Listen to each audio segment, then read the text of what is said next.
So hello and welcome. It's a real delight to have a couple of guests with me today. I've got Dr. Stacey Harris, who's a paediatric registrar. Hello, Stacey. Hello. And also Dr. Giles P. Croft, who is a coach, but was a former surgeon. And there's a lovely story with Stacey and Giles about how they're sharing the inside out understanding in the NHS. But first of all, I'd like to know a bit about your story and how you guys kind of met, how you talked about well-being, and how you came to sort of see that the NHS needed a little bit of input. I'm going to start with you first, Giles. So how did you come across the inside out understanding? Oh gosh, well, I left the NHS a good 15 years ago, and have been having various career adventures outside. But I'd always been really interested in career change, and I always spent a lot of time looking into it and talking at conferences about it and things. And it was only really last year I got into coaching, and for me, I was looking for a way to coach. I was looking for something that really resonated with my own experience of career change and how I'd seen all these different changes happening. And happened upon Jamie's podcast and started listening to it. And I think the first one I ever listened to, I was kind of like, what's going on here? What's he on about? But it really, obviously it really resonated with me and really kind of like picked up on the changes that I'd seen in my own life and the way that those had happened. And so I just looked into it further and got in touch with Jamie and read a few books and it was like, oh yes, it was kind of like, oh that, yes, of course that's how it works. Yes. So quite recent for you, I guess, just a sort of coming up to a year, really. Up to a year, yeah. So this is great, because one of the questions I want to ask you in a minute is how was it when you decided to take this into the NHS with not a whole load of experience of the inside out understanding under your belt? So we'll come to that in a second. But let me just come to Stacey, because Stacey, you work in the NHS, and by all accounts, it sounds like the NHS is a pretty full-on, stress-ridden, busy place to work. And my understanding is you were certainly feeling the impact and effects of that. So tell us a bit about what things were like with you before you met Giles and came across the inside out understanding. So before I met Giles, I felt stressed and anxious most of the time in work, really. And it was kind of felt like it was slightly getting worse. I had recently started being a registrar and sort of felt this weight of responsibility to be sort of a certain person and be a certain way. I had quite a lot of imposter syndrome, so feeling like I wasn't good enough to be a registrar, and just overthinking things. Just my head, just when I was seeing patients and things, my head felt a bit like fireworks were going off, and just loads of thoughts happening, overthinking things and being really stressed out. And I think I was on the edge of burnout, really. And then I started to feel like this wasn't really sustainable. I didn't see how I was going to be able to sort of carry on doing this for the rest of my life. I really felt like my well-being was at risk. And so I was starting to think of things to do and to change, sort of to get me out of it, I suppose. So I was thinking, like, what other careers can I do? What other bits of paediatrics might be a little bit less stressful or something like that. Anyway, and then so I think I was exploring my own well-being and trying to understand what it was and how things affected me and things like that.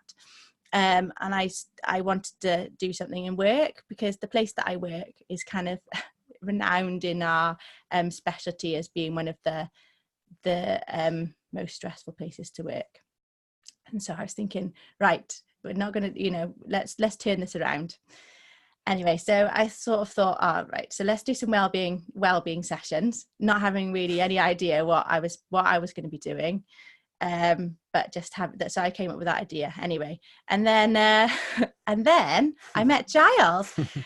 This was at my daughter's birthday party, because our daughters used to go to school together. And he said, "Oh, can I come and talk to your colleagues?" And I said, "All right then."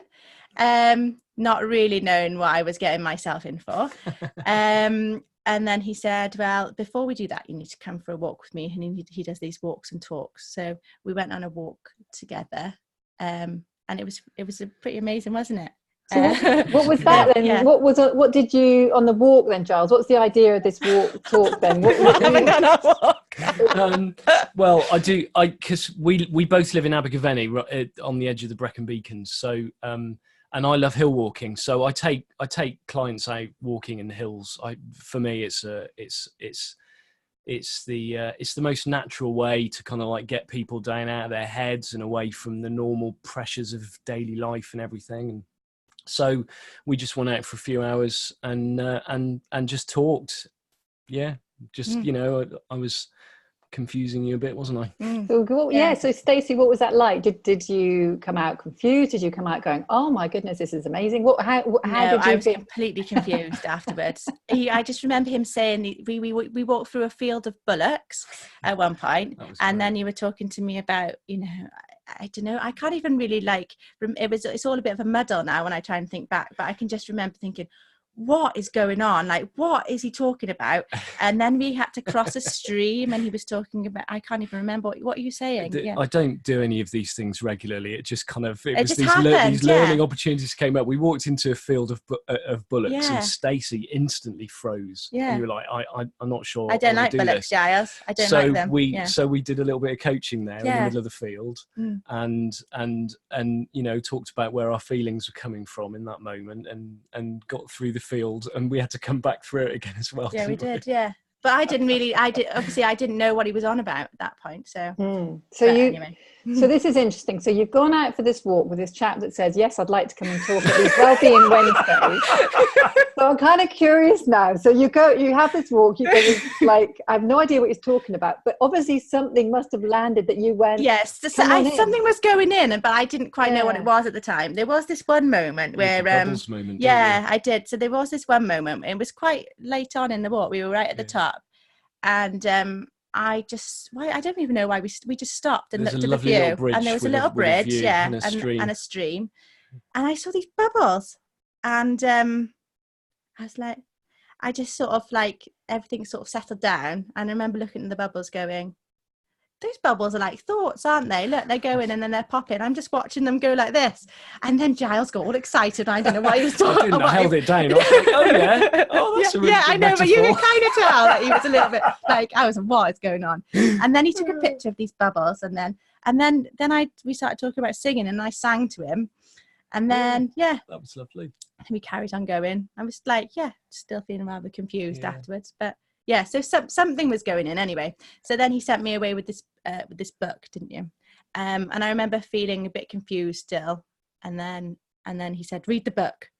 And I read the book, and then the book was Dr. Rani Bora's Turning Stress on Its Head. How to turn stress on its head. Yeah.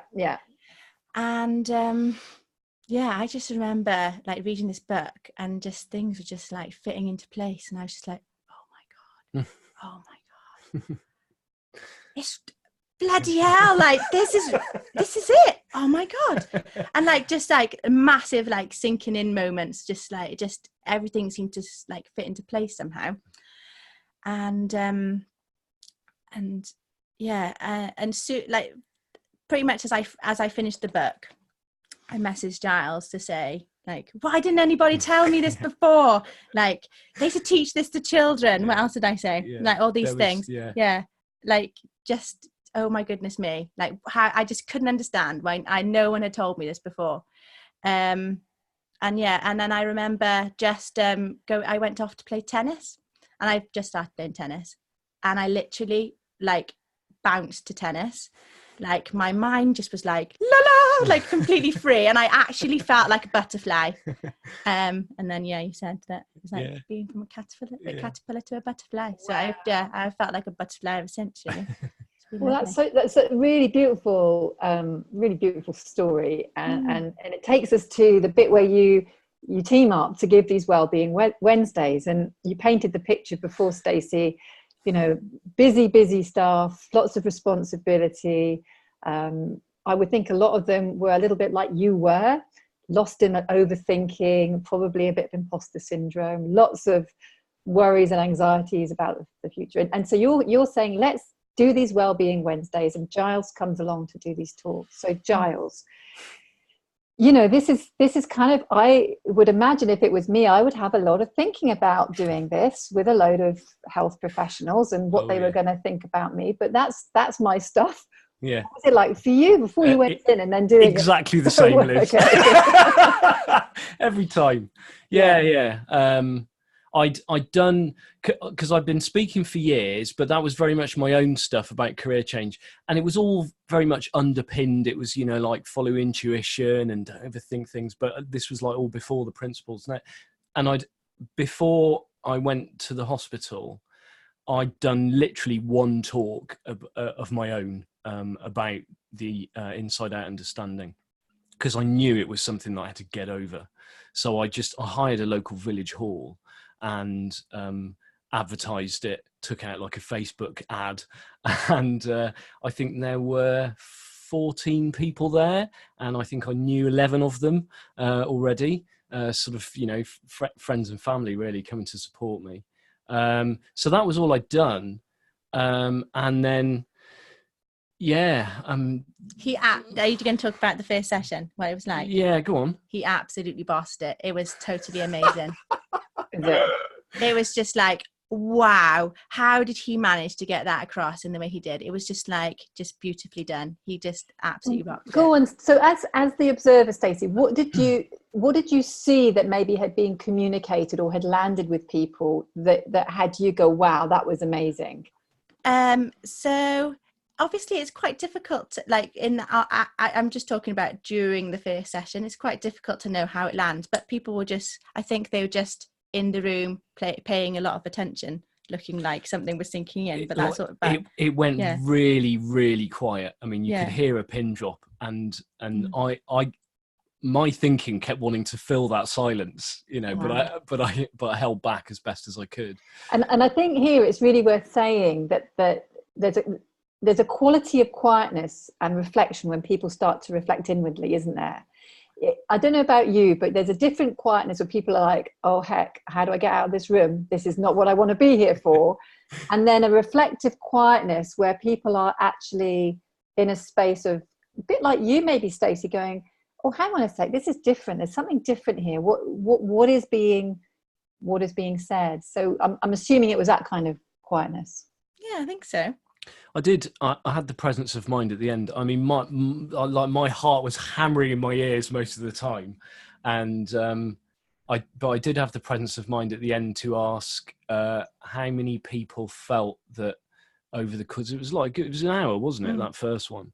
Over the course of that hour, that their minds had quietened down a bit, and most people put their hands up, didn't they? And then I said, and who would say that they had some kind of insight or realization into the way that their minds work, and more than half the room put their hands up, and that was like 36 people, because Stacey did her part, because Fearless, she was busy emailing everybody in the hospital, just like opened up the directory at the hospital. I didn't even know who these. I wanted to get some managers there for some reason, and I didn't even know who my managers were at the time. So I found out who they were, and I was literally like ringing up their secretaries, ringing them up, going, "Hiya, do you want to come to a wellbeing session?"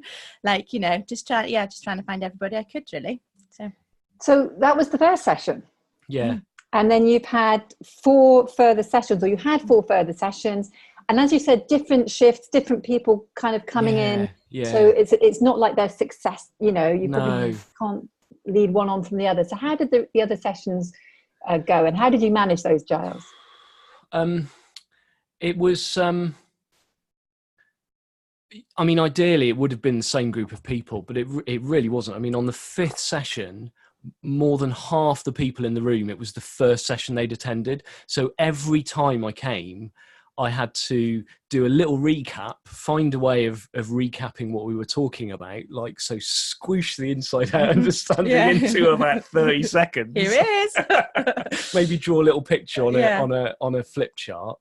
And then go on to the topic that we were talking about. So we did one on Thor, we did one on the power of now, we did one on separate realities, for me, I wanted to use it as a way of trying out different styles as well, because the first one I kind of like really relied on a PowerPoint. You know, I'd got some really good slides together and some quotes and things like that, which people seem to like, because everyone likes a quote. Who doesn't love a quote?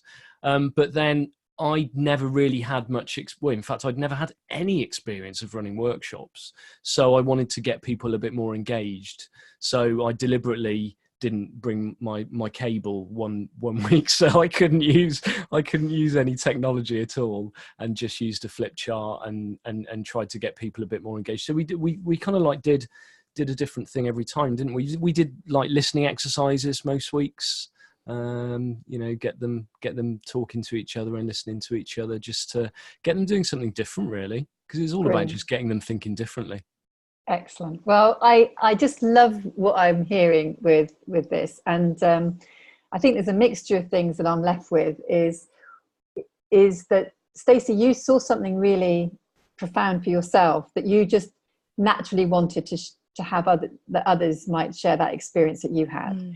And I love it that you just kind of were very active in encouraging people to come along to these sessions. And Giles, for you, just to say, you know, it's so easy sometimes, I think, to sit back and go, oh, I don't know enough to talk about this stuff yet. And yet there's something in your passion that you communicate in the way that you share the inside understanding that sounds like it really has landed and supported a lot of these very busy individuals in the NHS. So hats off to you, really. We've had some good feedback, haven't we? Yeah, we have. We've had some good feedback. The one person who attended, I think, most 4 of them, out of the 5 sessions, I saw her on the last session. I just, you know, pleasantries. Oh, how you doing? Yeah. So before, let me just say before she was like before. So I haven't actually been working in this place that long. So since before. So, but outwardly, this person just always looked really stressed, like always kind of like was worrying about things. You could just tell she was always worrying about what people thought of her and things, you know, by the way she said what she said and things like that. She outwardly seemed really stressed, and then she took a book on holiday with her, didn't she, in the middle? And then I said, how are you doing? She's like, I'm doing really well, I'm really enjoying work. And she says, and it's because I've come to all these sessions. Yeah, and like I noticed just from like she's just different. She's just like, she's just found this confidence in herself, I think, and she's just doing work and enjoying it, and just not getting too sort of worked up about it and stressed about it. You can just see it in her. It's quite amazing. Well, look, all the best in the future. I hope there's many more Wellbeing Wednesdays. It's been an absolute delight catching up with Stacey, Dr. Stacey Harris, a paediatric registrar, and also with Dr. Giles Peacroft, who is a coach and a former surgeon, and they've been sharing Wellbeing Wednesdays in the NHS. Thanks, guys. Great to catch up with you. Thanks, Liz. Bye.